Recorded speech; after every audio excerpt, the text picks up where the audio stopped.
Hola, soy Luis Valderas y hoy voy a refutar a un niño arminiano llamado Cristian Izquierdo que está refutando al provisionismo, pero desde una teología más torcida que el provisionismo, como es el arminianismo.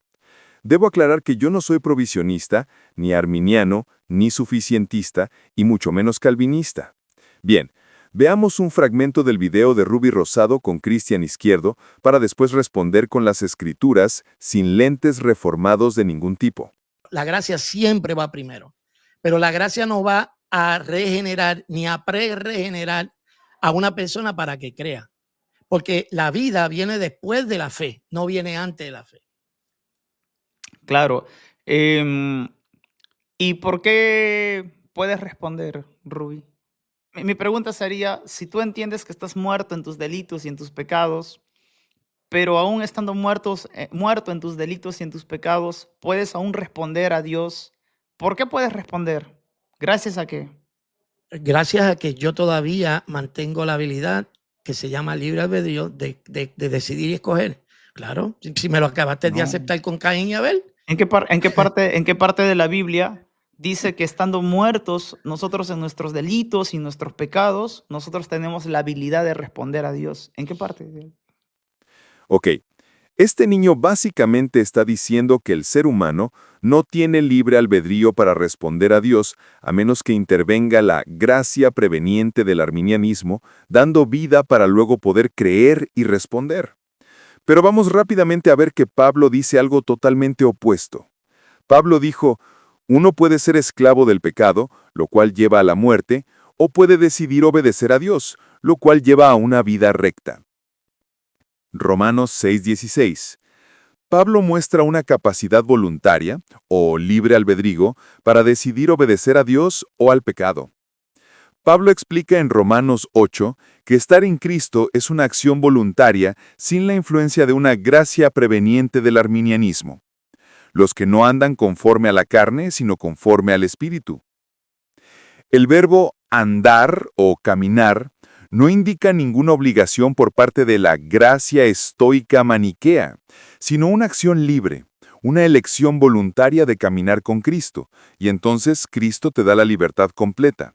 Por eso escribió también a los Efesios, despiértate, tú que duermes, y levántate de entre los muertos, y te alumbrará Cristo. Efesios 5:14. Porque salir de la muerte espiritual es un acto voluntario, como lo explicó Jesús con el Hijo pródigo. Mi hijo, estaba muerto y ha revivido. Lucas 15:24. Jesús no dijo, estaba muerto y fue revivido por la gracia preveniente, sino, ha revivido. Eso indica un acto voluntario. Despiértate, tú que duermes, y levántate de entre los muertos, y te alumbrará Cristo. También indica una acción voluntaria antes de la regeneración.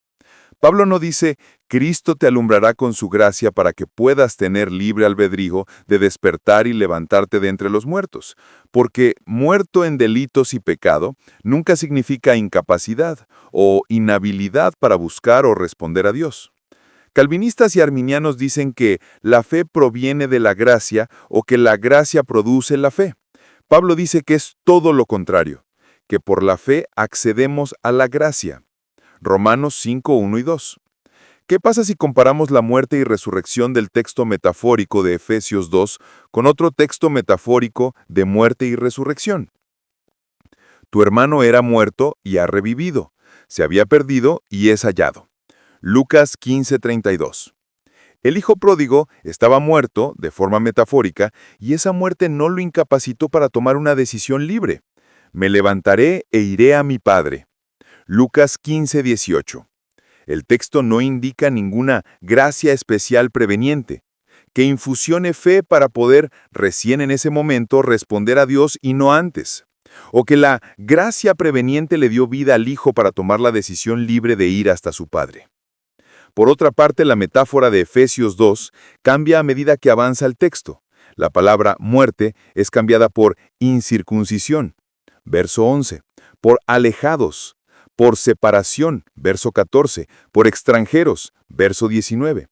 Por lo tanto, enseñar que estar muertos en delitos y pecado significa incapacidad o inhabilidad de buscar o responder a Dios es pasar por alto todas las reglas gramaticales del texto solo para justificar ese sistema teológico torcido y diabólico de Agustín. El gran problema de este niño es como el de todos los falsos maestros, que no leen los contextos. Dios dice, búscanme y vivirás. Amós 5:4. No dice, cuando llegue el momento, yo te voy a dar vida para que puedas buscarme libremente. El texto indica que el ser humano tiene la habilidad de tomar la decisión de buscar a Dios para después recibir vida. Dios dice que recibes vida después de buscarle y no al revés. Jesús dijo, el que cree en mí, aunque esté muerto, vivirá. Juan 11:25.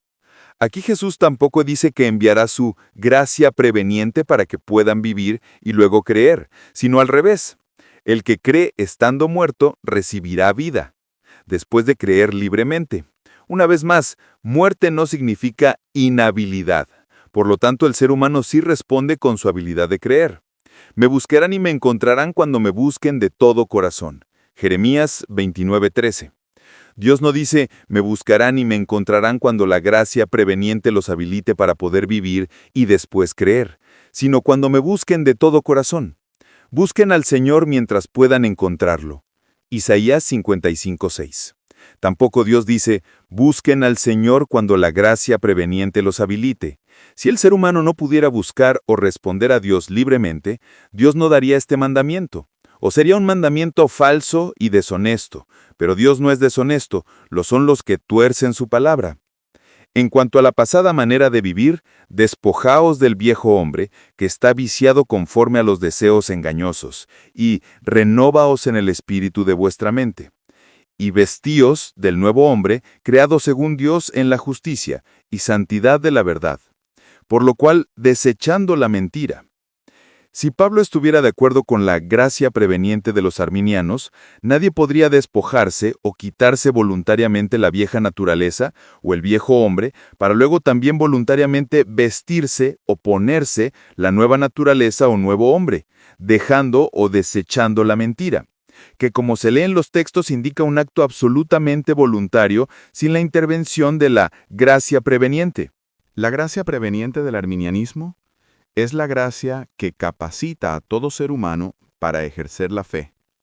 Su fin es preparar el alma y el corazón, convenciendo de pecado e iluminando la mente para que la persona sea moralmente responsable y pueda ejercer una fe salvadora genuina.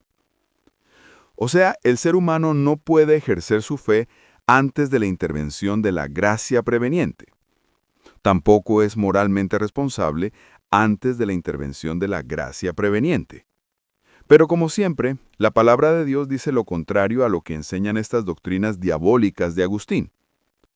En Filipos, una mujer llamada Lidia, que ya desde antes adoraba a Dios, estaba oyendo y el Señor abrió el corazón de ella para que estuviese atenta a lo que Pablo decía. Hechos 16:14. ¿Qué estaba haciendo Lidia antes que el Señor le abriera el corazón para estar atenta a lo que Pablo decía? ¿Qué hacía Lidia antes de ser influenciada por Dios? ¿Qué hacía Lidia antes de la intervención de la gracia preveniente? Adoraba a Dios. Había en Cesarea un hombre llamado Cornelio, capitán del batallón llamado el Italiano, piadoso y temeroso de Dios con toda su casa, que daba muchas limosnas al pueblo judío y oraba a Dios continuamente. Un día, a eso de las 3 de la tarde, vio claramente en una visión a un ángel de Dios que entraba a donde él estaba y le decía, Cornelio. Mirándolo fijamente, y atemorizado Cornelio dijo, ¿qué quieres, Señor? Y él le dijo, tus oraciones y limosnas han ascendido como memorial delante de Dios. Despacha ahora a algunos hombres a Jope y manda a traer a Pedro. Luego Cornelio le dice a Pedro, hace 4 días estaba yo orando en mi casa a las 3 de la tarde, y he aquí un hombre con vestiduras resplandecientes se puso delante de mí y dijo, Cornelio, tu oración ha sido oída y tus obras de caridad han sido recordadas delante de Dios. Envía pues a Jope y haz llamar a Pedro. Hechos capítulo 10. ¿Qué estaba haciendo Cornelio antes que el Señor le ordenara mandar a buscar a Pedro para oír el Evangelio? ¿Qué hacía Cornelio antes de ser iluminado por Dios? ¿Qué hacía Cornelio antes de la intervención de la gracia preveniente? Oraba a Dios continuamente.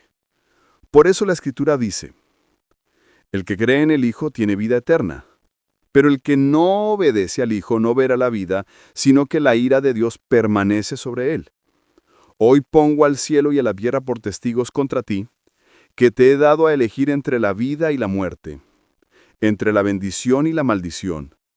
Elige pues la vida para que vivan tú y tus descendientes. Deuteronomio 30:19. Vengan, pongamos las cosas en claro.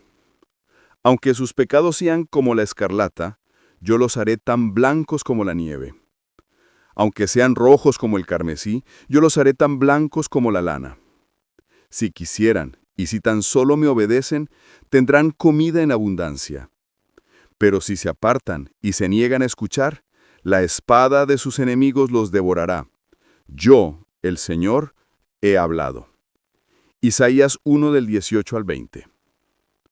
Solo una cosa es necesaria, y María ha escogido la parte buena, la cual no le será quitada. Lucas 10:42. El espíritu y la esposa dicen ven, y el que oye diga ven, y el que tiene sed venga, y el que quiera tome del agua de la vida gratuitamente. Apocalipsis 22:17. Si me obedecen y cumplen mi pacto, ustedes serán mi tesoro especial entre todas las naciones de la tierra, porque toda la tierra me pertenece. Éxodo 19, 4 al 5. Todos estos textos indican con claridad que no es necesaria ninguna gracia preveniente para poder ejercer la fe salvadora.